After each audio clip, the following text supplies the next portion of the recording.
Halo guys, welcome back again to my channel bersama saya Hansen di sini, dan seperti biasanya setiap harinya saya akan buatkan video seputar cryptocurrency. So, bagi teman-teman tertarik seputar cryptocurrency, boleh aja langsung bantu saya like dan juga subscribe. Jangan lupa juga untuk hidupkan lonceng notifikasinya supaya teman-teman gak ketinggalan update terbaru seputar cryptocurrency. Oke, pada hari ini guys, kembali kita akan bahas seputaran Bitcoin, dan pastinya nanti ada berita beserta data terbaru yang pengen saya share untuk kalian semua. So, stay tune terus sampai akhir video. Kita akan mulai videonya sekarang. Let's go! Seperti biasa guys, kita akan mulai dari CoinMarketCap terlebih dahulu. Pada hari ini secara global market cap kripto berada di angka 2,79 triliun dolar atau turun sekitar 1,97%. Bitcoin sendiri di angka 63.700-an, turun 1,69%. Ethereum 4.627, Binance 625 dolar, Solana 225, Cardano 2,04 dolar, XRP 1,18, Polkadot 45, kemudian Dogecoin 0,25 dolar, dan Shiba Inu masih bertahan di angka 0,000051 dolar. So, itu adalah outlook sementara dari beberapa top coin yang ada. Sekarang kita masuk dulu ke beberapa berita terbaru hari ini guys. Pertama, dikatakan di sini AMC Theatres debuts online Bitcoin payments after months of teasing.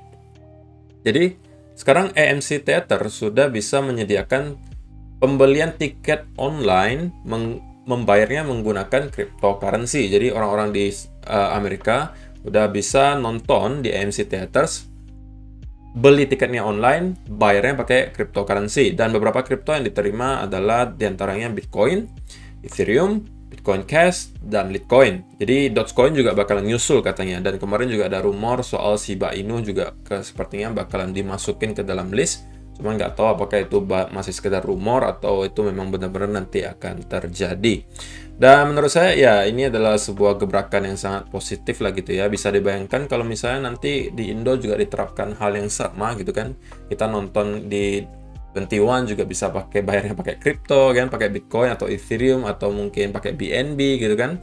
Jadinya kan kita lebih simple gitu sebagai investor kripto kan. Kadang-kadang kalau misalnya kita mau cairin kriptonya ke dalam bentuk rupiah, kemudian baru bisa dibelanjain kan. Kalau misalnya nanti udah diadopsi di mana-mana, kemudian kita belanja juga bisa pakai kripto, kita mau nonton juga bisa pakai kripto, itu saya rasa akan membuat malah semakin banyak lagi investor-investor yang masuk, karena ya jatuhnya udah kayak kita pegang kartu debit aja gitu kan, atau kartu kredit di bank.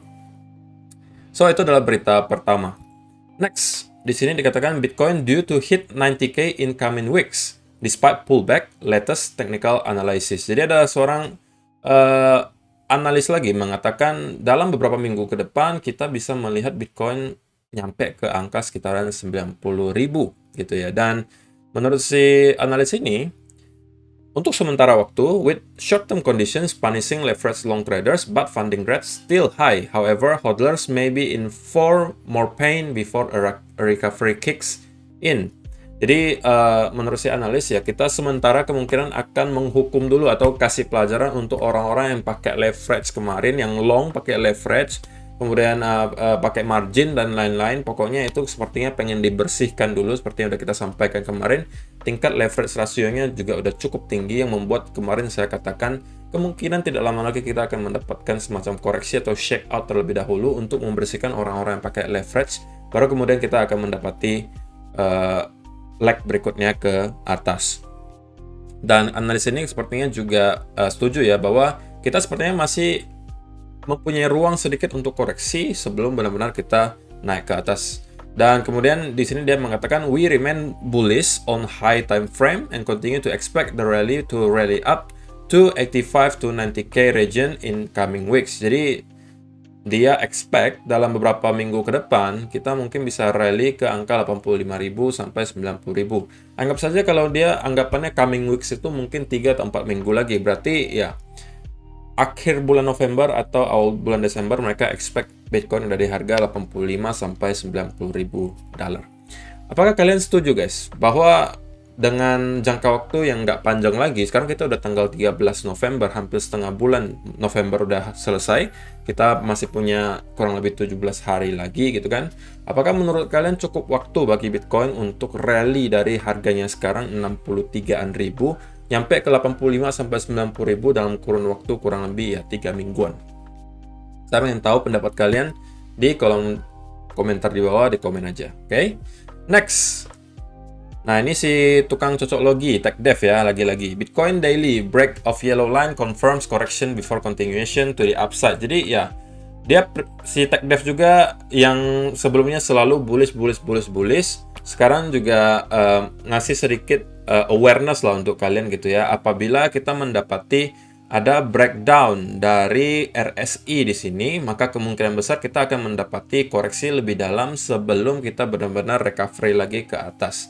So, dia juga mencocokkan ini dengan pergerakan di cycle tahun 2017, di mana kalau kita lihat memang pergerakannya mirip-mirip banget ya guys ya. Jadi, kita mendapati di indikator RSI ini ada keadaan di mana kita mencapai overbought, kemudian kita mencapai oversold, dan kita di sini juga mendapati gerakan yang sama gitu ya.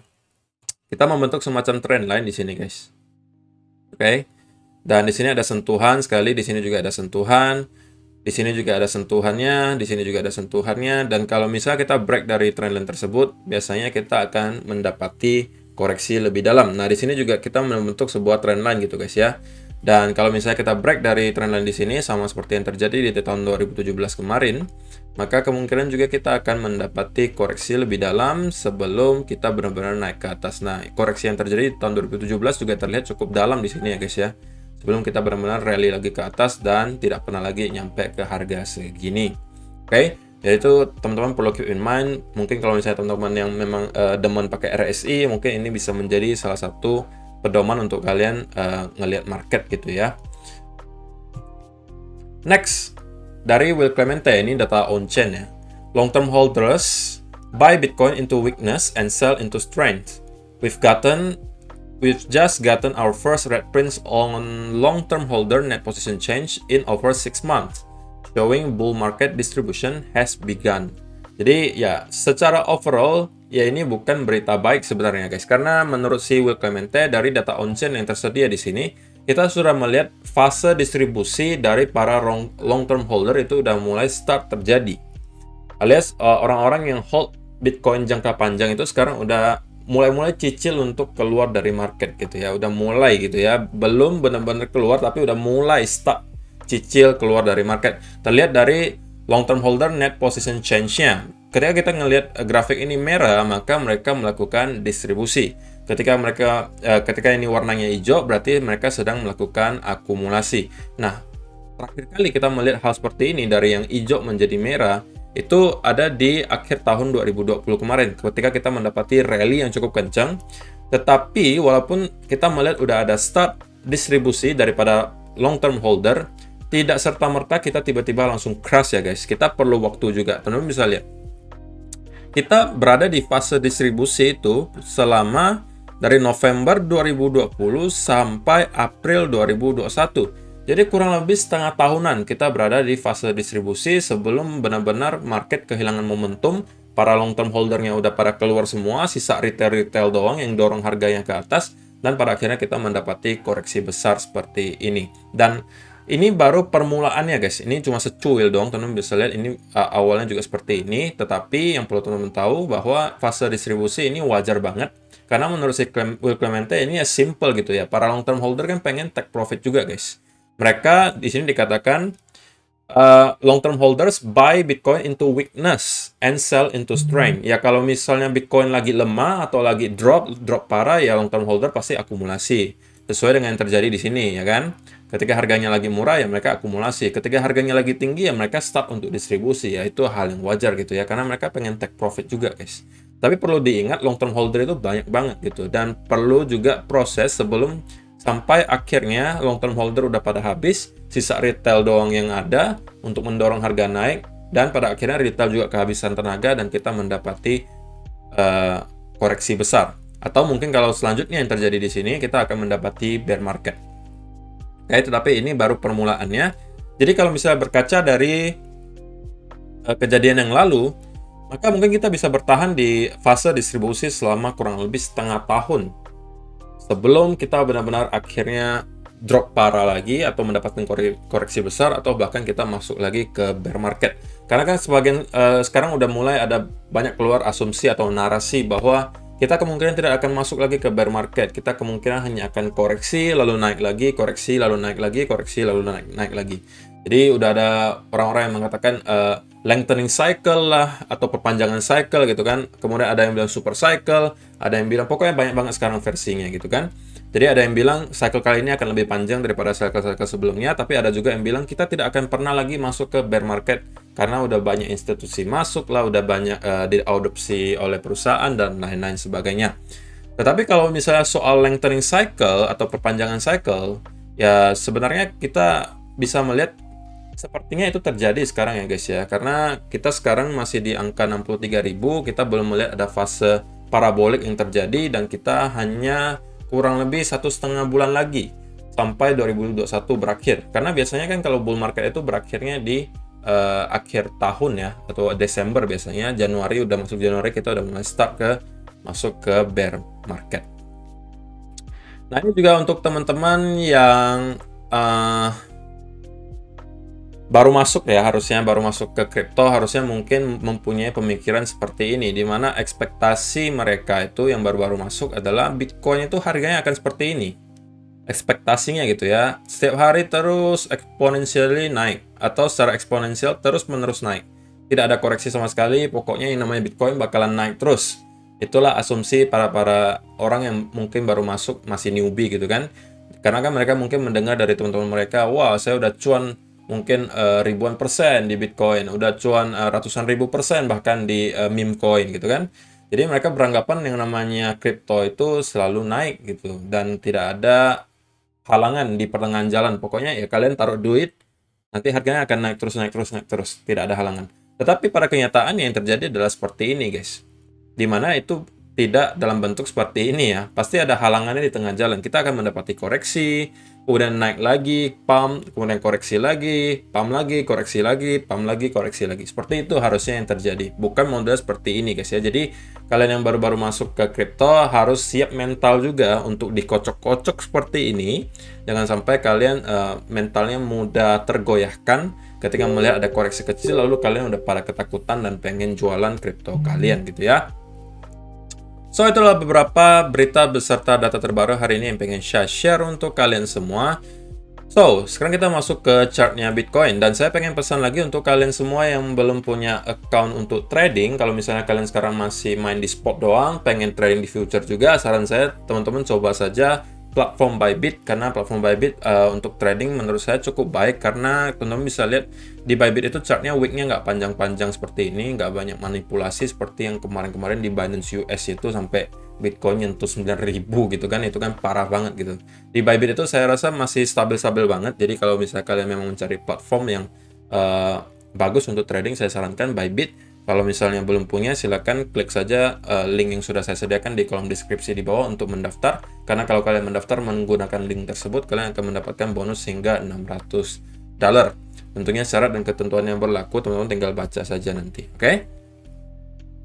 So, teman-teman bisa melihat sekarang kita sebenarnya bertahan cukup baik di sekitaran angka 63.000 yang sebenarnya sebelumnya merupakan area support gitu ya. Sebelumnya resistance yang sekarang menjadi area support. Oke, sebelumnya di sini juga teman-teman bisa lihat area-area sekitar 63 sampai 64.000 ini adalah memang area yang sangat sulit ditembus sebelumnya. Oke, namun ketika kita menembus area tersebut harusnya ini provide some support gitu. Yang awalnya resistance kuat harusnya sekarang kita udah flip menjadi area support yang kuat. Namun perlu teman-teman ingat bahwa kita sekarang belum juga mempunyai bukti yang kuat bahwa para buyer udah start untuk masuk lagi. Selain memang kalau misalnya teman-teman lihat di 1 hour chart, ya kita ada mendapati sedikit rejection lah di sini ya, di sekitar 62.000. Berkali-kali kita mencoba break dari angka tersebut, kita tidak mampu. Tapi ini juga menurut saya dibantu oleh karena kita tertahan oleh trendline di sini guys. Oke, ini adalah bullish pennant yang dari kemarin bicarakan banyak orang gitu kan, dan sekarang kita sedang melakukan retest ke upper trend line-nya bullish pennant tersebut. Oke, jadi kita udah mendapati dua titik sentuh di sini. Pertama kali di sini kita kembali reject, turun lagi, kita kembali ke reject lagi dari trend line tersebut. Jadi trend line ini termasuk ya cukup kuat gitu ya. Jadi sebagian investor masih mungkin beranggapan ini hanya tahap retest gitu ya. Jadi kita juga harus sekarang masih berasumsi apabila kita masih dapat bertahan di atas bullish pennant ini, alias kita masih dalam tahap retest, maka selalu ada kemungkinan kita untuk mendapati rally berikutnya ke atas. Nah, untuk bisa saya lebih yakin bahwa kita akan mendapati reversal, saya pengen ngelihat dulu ada sebuah impulsive move yang datang, oke, atau dorongan yang sangat kuat ke atas, disertai dengan konsolidasi, oke. Dan saya pengennya dia stay above angka 66.500. Oke, karena kenapa 66.500? Kalau misalnya teman-teman perhatikan, itu adalah area yang cukup penting gitu ya. Dan sebelumnya memang menahan Bitcoin juga cukup lama. Jadi di sini teman-teman bisa lihat di sekitar 66.900 sampai angka 66.500. Ini merupakan area yang sebelumnya merupakan resistance di sini juga resistance, jadi di sini juga support. Jadi kalau misalnya kita mendapati sebuah rally gini kan, dengan model impulsive move seperti ini, oke, alias dorongannya sangat kuat ke atas, disertai dengan konsolidasi di atas area 66.500, oke, maka ini saya akan mungkin flip ke arah bullish gitu ya. Tetapi sebelum itu terjadi, saya short term biasnya masih agak bearish gitu ya, selama kita belum melakukan hal tersebut. Oke, kita masih saja mempunyai kemungkinan untuk koreksi lebih dalam. Apakah kita akan, pertanyaannya, apakah kita akan membuat retracement dulu seperti ini sebelum kita mendapati wave berikutnya ke bawah, atau kita akan langsung dari sini menuju ke lower low lagi dan menembus trendline di sini. Oke, jadi segala kemungkinan sekarang masih bisa terjadi guys. Jadi masing-masing ada versinya gitu ya, dan saya sih nggak pusing-pusing banget, saya cuma tinggal ngelihat doang nanti kira-kira price actionnya menunjukkan seperti apa, dan saya akan act accordingly atau menyesuaikan gitu ya. Kalau misalnya ternyata kita tidak mampu bertahan di atas trendline di sini dan kita breakdown dari trendline bawah di sini, oke, maka saya expect kemungkinan kita akan mendapati koreksi lebih dalam, bahkan nyampe ke 58 atau bahkan 55 sampai 54.000 di sini.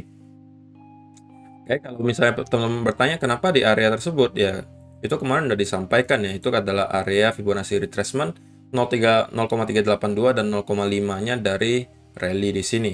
Oke, jadi segala kemungkinan masih bisa terjadi karena ini mungkin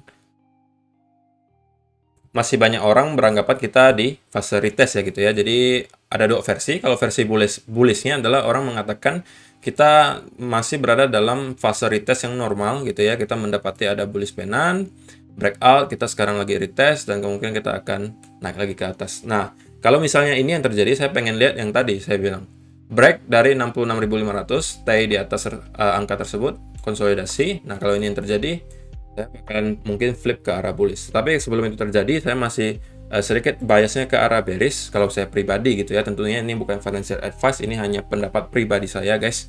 Walaupun kita misalnya mendapati ada mungkin pergerakan naik seperti ini, bedakan ya guys kalau misalnya corrective move dengan impulsive move. Kalau impulsive move modelnya seperti ini, dorongannya keras banget ke atas, tapi kalau misalnya corrective move itu ya kayak gini, modelnya merangkak saja. Nah, kalau misalnya modelnya seperti ini ya kan, saya masih expect bahwa kita akan mendapati semacam rejection ketika kita nyampe ke Fibo 0,618 di sini. Oke. Yang sebelumnya kalau teman-teman lihat, ini juga merupakan area yang sangat penting. Oke, berkali-kali kita disupport di area ini. Oke. Nah, inilah mengapa saya katakan area 66.500 ini sangat penting untuk kita pantau. Apabila kita mempunyai impulsive move ke atas dan break di atas 66.500 dan stay above, maka ini saya akan flip ke arah bullish. Tapi kalau misalnya selama belum break dari area sana dan kita mendapati ada corrective move ke atas, saya masih biasnya ke arah bearish gitu ya. Jadi itu aja sih untuk hari ini guys. Simple aja, tergantung nanti yang mana yang terjadi gitu kan. Dan teman-teman cukup cocokkan saja dengan yang tadi saya jelasin. Tentunya ini bukan financial advice, teman-teman harus melakukan riset sendiri sebelum mengambil keputusan untuk investasi. Oke, itu aja sih hari ini. Terima kasih sudah menonton sampai selesai. Semoga bermanfaat video hari ini. Kalau misalnya kalian menemukan video ini bermanfaat, mohon bantuan like-nya. Kita akan bertemu lagi di video yang berikutnya. Bye-bye.